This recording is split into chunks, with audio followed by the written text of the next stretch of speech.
नमस्कार मित्रांनो, आपण बघत आहात शेअर मार्केट इन्फो चॅनलला. पहिल्यांदा बघत असाल तर चॅनलला सबस्क्राईब नक्की करा आणि शेजारी नोटिफिकेशन आयकॉन आहे त्या आयकॉनला नक्की क्लिक करा. तर मित्रांनो, आज आपण बघूया की झिरोदाचं जे काईट ॲप्लिकेशन आहे मोबाईल व्हर्जनचं, तर मोबाईलवरनं झिरोदा आपण कशाप्रकारे यूज करू शकतो प्रॉपर वेमध्ये. आणि जर का जे बिगिनर आहेत त्यांच्यासाठी हा व्हिडिओ एकदम सुपर आहे. आणि ज्यांना झिरोदाच्या रिलेटेड जास्त इन्फॉर्मेशन नाही आहे, झिरोदा आपण ॲप्लिकेशन कसं यूज करू शकतो किंवा त्यामध्ये काय काय असतं त्यातले सगळे इन्फॉर्मेशन आपण चेक करूया. चला तर बघूया.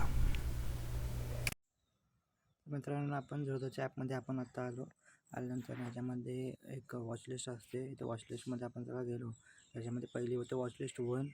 त्यानंतर असे 5 आहेत. एका ह्याच्यामध्ये 50 आपण शेअर ॲड करू शकतो. आता दुसऱ्या ह्याच्या वॉचलिस्टमध्ये आपण 50 ॲड करू शकतो. थर्ड वॉचलिस्टमध्ये पण 50 ॲड करू शकतो. फोर्थमध्ये पण 50 ॲड करू शकतो आणि फिफ्थमध्ये पण 50 ॲड करू शकतो. तर ही वॉचलिस्ट तुम्ही तुमच्या ट्रेडिंग किंवा इन्व्हेस्टमेंटसाठी तुम्ही त्यामध्ये ते शेअर ॲड करू शकता. आणि ह्या वॉचलिस्टला तुम्ही रिनेम पण करू शकता. ते वॉचलिस्ट 4 आहे. हे जर का तुम्हाला रिनेम करायचं असेल तर ह्याच्यावरती असं प्रेस करून धरायचा. त्यानंतर इथं ह्याच्यामध्ये जर का तुम्ही गेला तर तुम्ही पाहिजे ते नाव तुम्ही इथं सेव्ह करू शकता, वॉचलिस्टला नाव देऊ शकता. त्यानंतर ह्याच्यामध्ये आपण वॉचलिस्ट आणि जर का आपल्याला शेअर ॲड करायचा असेल तर समजा मला आता ह्याच्यामध्ये एक रिलायन्सचा शेअर ॲड करायचा आहे, रिलायन्स. तर ह्याच्यामध्ये मी सर रिलायन्स टाकणार, रिलायन्स इंडस्ट्री. आता ह्याच्यामध्ये NSE जर का तुम्हाला ॲड करायचा असेल तर तो इथं प्लस बटन आहे. प्लस बटनवरती जर का तुम्ही क्लिक केला तर NSEचा शेअर ॲड होणार. BSEचा पाहिजे असेल तर BSEच्या समोर हे प्लस बटन आहे, ह्याच्यावरती गेला तर तो BSEचा शेअर ॲड होतो. समजा मला NSEचा घ्यायचा आहे तर मी इथं प्लस बटन केलं, त्यानंतर इथं ग्रीन कलरचा लोगो आला आणि इथं क्लिअर केलं तर आपण इथं बघू शकता की इथं रिलायन्सचा शेअर इथं वॉचलिस्टमध्ये ॲड झाला आहे. तर अशा पद्धतीने तुम्ही अजून दुसरं पाहिजे तो कुठला पण शेअर ॲड करू शकता. समजा मला सिप्ला घ्यायचा आहे तर मी सिप्लाला जाऊन, समजा मला BSEचा घ्यायचा असेल तर मी BSEला क्लिक करणं, ते ग्रीन आला. आता समजा मला आता हा सिप्लावाला हा नको आहे तर त्यावरती मी काय करणार, क्लिक करणार, होल्ड असं प्रेस करून धरणार. आता प्रेस करून झाल्यानंतर ह्याच्यामध्ये इथं डिलीटचा ऑप्शन आहे. समजा मी हे डिलीट केलं आणि त्यानंतर हे जर का सेव्ह केलं तर तो तिथून शेअर वॉचलिस्टमधनं डिलीट होतो. तर अशा पद्धतीने आपण ही वॉचलिस्ट मेथड तुम्ही यूज करू शकता. एकदम सिम्पल मेथड आहे. त्यानंतर ह्याच्या साईडला हे ऑर्डर. समजा आता मी हा शेअर जर का मी बाय किंवा सेल काय पण केला तर हा जातो डायरेक्ट इथं ऑर्डरमध्ये. आता ऑर्डरमध्ये गेल्यानंतर ह्याच्यामध्ये तुम्हाला इथं बघायला भेटते की ऑर्डर तुमची इथं पेंडिंग आणि एक्झिक्यूट असे 2 ऑप्शन असतात.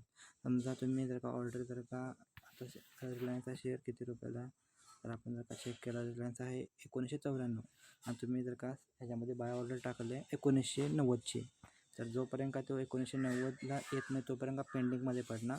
आणि जर का 1990ला जर का तो आला तर ते तुमची ऑर्डर एक्झिक्यूट होणार, म्हणजे तुम्हाला तो शेअर भेटला, नंतर ते ऑर्डर एक्झिक्यूट होणार. आता सेम मेथड सेलसाठी पण तशीच असते.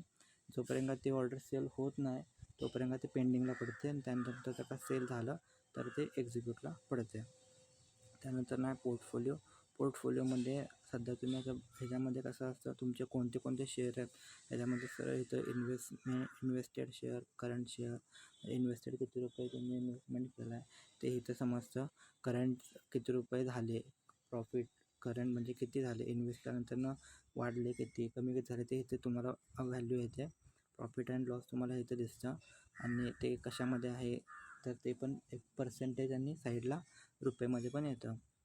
आणि त्यानंतर इथं तुम्हाला बघू शकता तुमचे खालती शेअर असतात, तुम्ही जे बाय किंवा सेल करणार आहे ते, म्हणजे तुमच्या पोर्टफोलिओमध्ये जे तुम्ही बाय केलं शेअर ते सगळे शेअर तुम्ही इथं पडतात पोर्टफोलिओमध्ये. समजा समजा तुम्हाला कोणता पण शेअर जर का सेल करायचा असेल तर तुम्ही वॉचलिस्टमधनं सेल करू शकत नाही. कधी होतं, पण मेजॉरिटी काय करायचं, सिम्पल मेथडला पोर्टफोलिओमध्ये जायचं. समजा तुम्हाला कुठला पण एक शेअर जर का सेल करायचा असेल तर त्या शेअरला सिलेक्ट करून तिथून एक्झिट नावाचा ऑप्शन असतो. एक्झिट नावाचा ऑप्शनमध्ये एक्झिट म्हणलं तर तो तिथं मग पुढचे जे सेल मेथड आहे ते तुम्हाला आपल्या चॅनलला व्हिडिओ आहे, बाय कसं करायचं, सेल कसं करायचं, त्या मेथडने तुम्ही करू शकता. फक्त पोर्टफोलिओमधले तुम्ही तुमचे शेअर सेल करू शकता, त्यासाठी पोर्टफोलिओ आहे. त्यानंतर थोडंसं आपण प्रोफाईलमध्ये जर का आपण आलो तर प्रोफाईलमध्ये इथं तुमचे ID, मेल सगळं असतं. त्यानंतर फंड पण असतं. आता ह्याच्यातून तुम्ही ॲड फंड करू शकता. तुम्हाला जर का अजून पैसे जर का ह्याच्यामध्ये घ्यायचे असतील तर ॲड फंडमधून तुम्ही व्हेरियस मेथडमध्ये तुम्ही ॲड करू शकता. त्यानंतर जर का तुम्हाला विड्रॉ करायचे असतील तर विड्रॉचा पण ह्या साईडला ऑप्शन आहे. तर त्यातनं पण तुम्ही ते झिरोधामधले पैसे तुम्ही बाहेर काढू शकता.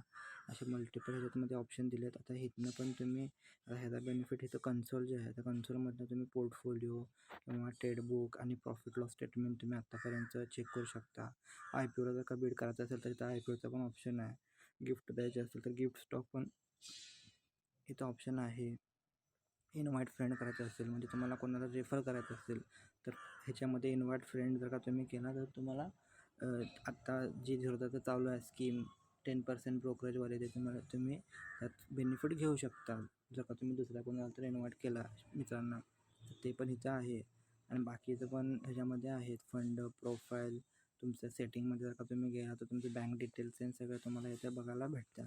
तर एकदम असा इझी जर का तुम्हाला झिरोधावरती अकाउंट काढायचं असेल डीमॅटचा तर इथं आपलं बघू शकता. इथं आपलं लिंक आहे. ह्या लिंकवरती क्लिक करून तुम्ही झिरोधावरती अकाउंट काढू शकता. जो इंडियाचा नंबर 1 ब्रोकर आहे त्याच्यावरती तुम्ही अकाउंट ओपन करू शकता.